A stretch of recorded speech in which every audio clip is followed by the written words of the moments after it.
Hey guys, Scott with Flip and Customize. Today we got an O2 Sportster in the shop and the neutral safety or the neutral light is not on.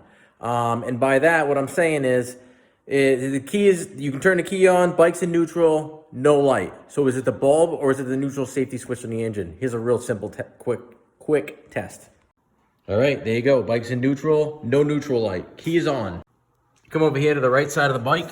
There's a white plug, a white wire on a black plug that plugs in on the right side of the bike right here. You unplug that, and on the female side of that plug, you're gonna go ahead and ground that. You're gonna take a jumper wire and connect it to ground. And that's gonna take the safety switch out of the loop. You got a neutral light, which we do. The bulb is fine. It is the switch. So you gotta replace the switch, not the bulb. There you have it. Quick, simple little test, but it saves you a lot of time taking stuff apart, checking bulbs when it's not necessary because it's a switch. So thanks again, guys.